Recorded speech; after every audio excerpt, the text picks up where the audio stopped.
कारी साहब बहुत शुक्रिया। सबसे पहले कारी साहब ये बताइए कि ये जो सियासी पस मंजर से ये जो 9 रुकनी बेंच बना है, आप इस सारी डेवलपमेंट को किस तरह देख रहे हैं? पीपल्स पार्टी इस सारे मामले में किधर खड़ी है? बहुत शुक्रिया मंसूर साहब। पीपल्स पार्टी हुकूमत का हिस्सा है और हुकूमत के साथ खड़ी है, हुकूमत में है।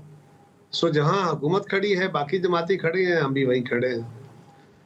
9 रुकनी बेंच बना है, बिल्कुल दोस्तों का हक है। उन्होंने चैलेंज किया अदालतें इससे पहले इसी कानून को, ये 9 रुकनी बेंच है, 17 रुकनी बेंच भी इसी कानून को, इस नए अदालतों को वो जायज करार दे चुका है। और हमारा मंसूर साहब बड़ा सिंपल इशू है, पीपल्स पार्टी कभी भी खसूसी कवानीन के हक में नहीं रही, क्योंकि हमेशा ये खसूसी कवानीन हमारे खिलाफ इस्तेमाल होते रहे।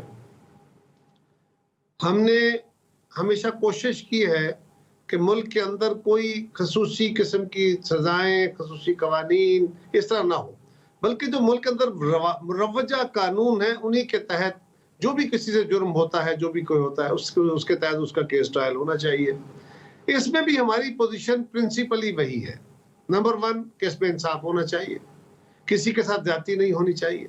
नंबर 2, मुल्क के अंदर मौजूद कवानीन में 3 कैटेगरीज हैं, एक क्रिमिनल लॉ है, एक हमारा एंटी टेररिस्ट लॉ है और एक मिलिट्री एक्ट है। जो जराइम, जो इल्जामात, जराइम तो बात की बात होगी साबित होते हैं कि नहीं, लेकिन जो इल्जामात सीआरपीसी यानी आम कानून के जुमरे में आते हैं वो आम कानून के तहत ट्रायल होने चाहिए। जो एटीए के कानून के जुमरे में आते हैं उसके अंदर ट्रायल होने चाहिए।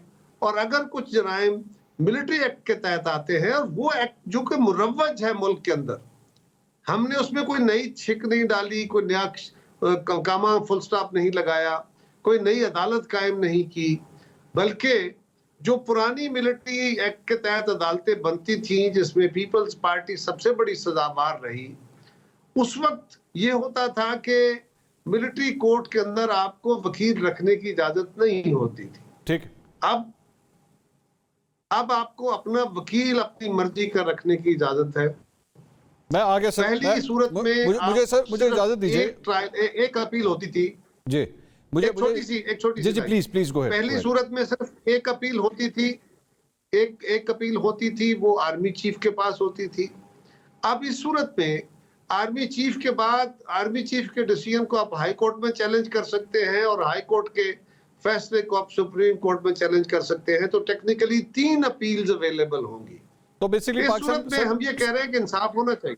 पाकिस्तान पीपल्स पार्टी सर ये समझती है कि अब ये जो रूट है ये दैट्स फाइन, मतलब अगर हमें अभी थोड़ी देर के बाद हेडलाइन चलानी हो तो पाकिस्तान पीपल्स पार्टी इन फौजी अदालतों के निजाम के साथ मुतमईन है। मेरे ख्याल में आपका पॉइंट ऑफ व्यू जो है वो काफी तक क्लियर होगा। लेकिन सर ये मैं ये नहीं कह रहा, मैंने ये नहीं कहा, मैंने जिस रंग में कहा मैं दोबारा उसको प्रिसाइसली रिपीट कर देता हूँ। जी जी, मुल्क के अंदर मुरवजा कानून में जो किसी पे इल्जामात हैं वो जिस कानून के जुमरे में आते हैं उसके अंदर ट्रायल होने चाहिए। हम किसी नए कानून, किसी नए ट्रायल, किसी नई अदालत का जिक्र नहीं कर रहे। ओके, ठीक है, क्लियर हो गया सर। ये आपके जो 2 सीनियर तरीन पाकिस्तान पीपल्स पार्टी के रहनुमा हैं, एतजाज एहसन साहब और लतीफ़ खोसा साहब, इनकी बुनियादी रुकनियत आज क्यों मुअत्तल कर दी गई? मतलब इन दोनों ने भी यही पोजीशंस ली हुई थी, इनकी बुनियादी रुकनियत क्यों मुअत्तल हुई?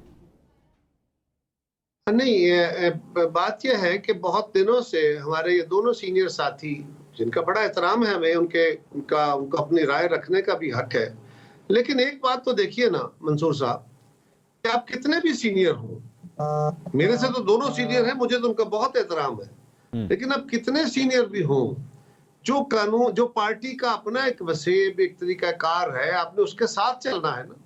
अच्छा, चौधरी साहब हो, खोसा साहब हो, मैं हूं, हम जैसे कोई और चंद साथी हो, हमारी जमात के अंदर हमारी क़यादत के पास रसाई का लेवल ये है कि हम जब चाहें, हमें किसी से कोई प्रायर कमिटमेंट लिए बगैर वी कैन वॉक इन। अच्छा, we can have on telephone. ठीक, हमें उनकी कोर कमेटी के अंदर बैठ के अपनी राय देने का हक होता है। अगर आप उस इत्तेहाद का हिस्सा हैं तो आपकी जमात ने इस फैसले को एंडोर्स किया हुआ है। ये ऐसे ही है जैसे हमारी हुकूमत हो इस वक्त मुस्लिम लीग लीड कर रही है, कल हम लीड कर रहे होते तो बाकी लोग इसको सपोर्ट कर रहे होते।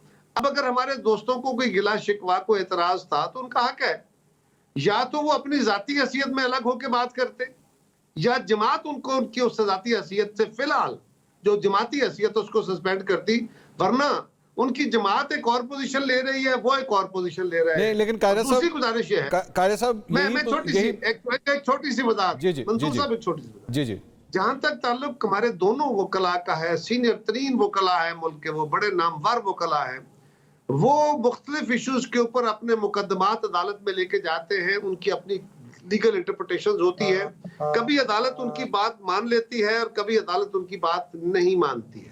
सो हर दफा उनकी राय हतमी नहीं होती कि उन्होंने कह दिया तो लिहाजा ये ठीक हो गया। लतीफ खोसा साहब 10 केस जीतते हैं, 10 हार जाते हैं। लेकिन कायरा साहब, यही पोजीशन एतजाज एहसन साहब ने जब अदलिया तहरीक के अंदर ली हुई थी, पाकिस्तान पीपल्स पार्टी की गवर्नमेंट थी, पाकिस्तान पीपल्स पार्टी बिल्कुल इस सिलसिले में एक डिफरेंट पोजीशन लेती थी, लेकिन एतजाज साहब आप जानते हैं कि उस अदलिया तहरीक को जो है लीड कर रहे थे, इफ्तिखार चौधरी साहब के साथ साथ थे, तब ये ऐसा सब कुछ नहीं हुआ, तो अब क्यों? देखिए, एतजाज साहब की उस वक्त की जो लीडरशिप थी, उस वक्त मोहतरमा बेनजीर भुट्टो शहीद ने अपनी शहादत से पहले उन्होंने भी उस लीड को उसको सपोर्ट किया था, हमें बतौर पार्टी उसके साथ चलने का इस्तेकाक दिया था, हम चौधरी एतजाज हसन साहब के साथ चले थे। दरमियान में एक हद तक इख्तलाफ जरूर आए, लेकिन हम उस प्रिंसिपल के खिलाफ नहीं थे।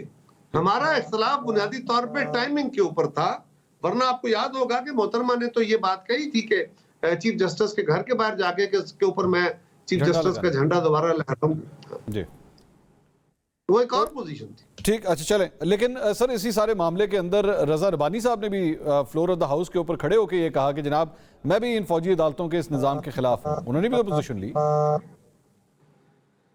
देखिए, बात यह है कि रजा रबानी साहब अपनी जाती राय दें, बिल्कुल उनका हक है, ऐवान के अंदर देना चाहते हैं जरूर दें, लेकिन जब पार्टी ने फैसला कर दिया, क्या वो पार्टी के फैसले के खिलाफ अदालतों में जाके चैलेंज कर रहे हैं? देखिए ना, एक है आप अपनी राय दे रहे हैं, एक है आप उस राय को चैलेंज कर रहे हैं in the court of law, आप पार्टी को एम्बेरस कर रहे हैं। मियां रजा रबानी साहब ने मिलिट्री कोर्ट्स की मुखालफत उस वक्त की थी, इस वक्त जो लॉ है वो लॉ तो पाकिस्तान के कानून और आइन के मुताबिक है, और पाकिस्तान की पूरी सुप्रीम कोर्ट यानी 17 जजेस ने बैठ के उस कानून को रेटिफाई किया कि ये दुरुस्त कानून है। तो कायरा साहब, बेसिकली अगर मैं, मुझे फिर करेक्ट कर दीजिएगा, यहाँ पे तस्हीह कर दीजिएगा, इस सारी चीज का मामला उसके साथ नहीं है कि इन दोनों की मुलाकातें चेयरमैन पीटीआई के साथ हो रही हैं, क्योंकि लतीफ खोसा साहब की भी अभी मुलाकात हुई, एतजाज साहब भी उनके साथ मिलते रहे हैं काफी, इसका उस चीज के साथ तो कोई ताल्लुक नहीं है ना? देखिए, मेरे पास तो कोई सबूत नहीं है, मैं कोई एलिज नहीं कर रहा। हाँ, ये बात दुरुस्त है कि जो बात इमरान खान कह रहे हैं उधर जरूर जा रही है, उनको सपोर्ट कर रही है, और खोसा साहब की और एतजाज साहब की जमात ने जो बड़ा, सारी जमात ने बैठ के, सारी जमात के साथ मुशावरत करके हमारी क़यादत ने जो फैसला किया, आप ना सिर्फ उसके खिलाफ जा रहे हैं बल्कि उसको आप अदालतों में चैलेंज कर रहे हैं, ये मुनासिब नहीं है। आपको या तो ये हो कि आपके पास जमाती फोरम अवेलेबल नहीं है आप जमात के अंदर, और हाँ, एक और बात भी है मंसूर साहब, मुझे, आपको, उनको, बाकी दोस्तों को ये हक हासिल है कि वो किसी कानून के खिलाफ है तो वो कसरत को, अक्सरियती राय आमा को हमवार करें, वो अपनी जमात को और बाकी जमातों को इस पे कायल करें, हो गए तो ये कानून तब्दील हो जाए। लेकिन ये तो नहीं हो सकता कि एक या दो फर्द वो कहें कि जो हम राय दे रहे हैं वही दुरुस्त है, उसको माना जाए, नहीं तो हम दूसरी जमातों के साथ मिलकर उसको कोर्ट में चैलेंज करेंगे। आखिरी सवाल, मैं अब ये कहने में दुरुस्त हूँगा कि अगर मैं ये कहूँ कि एतजाज हसन साहब और लतीफ खोसा साहब का पाकिस्तान पीपल्स पार्टी के साथ सफर अब इख्तिताम पजीर हो गया है?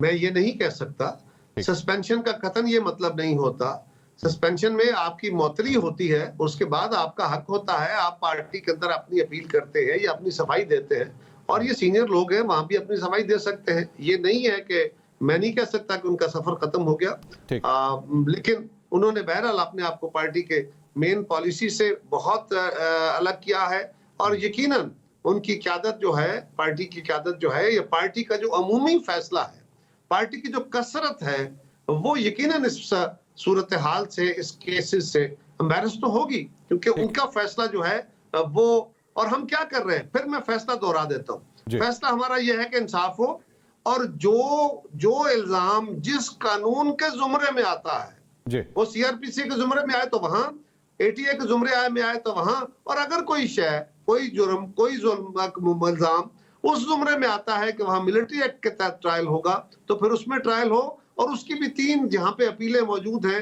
अब उसके बारे में वो तासर कि जब पीपल्स पार्टी मार्शल लॉ के दौर में मिलिट्री कोर्ट्स का सामना करती थी, आज वो सूरत हाल नहीं है। बहुत बहुत बट शुक्रिया, इवन दैट बहुत शुक्रिया, बहुत बहुत शुक्रिया कमर जमान कायरा साहब आपका। पाकिस्तान पीपल्स पार्टी के सीनियर रहनुमा कमर जमान कायरा सारी तफसील से आगाह कर रहे थे।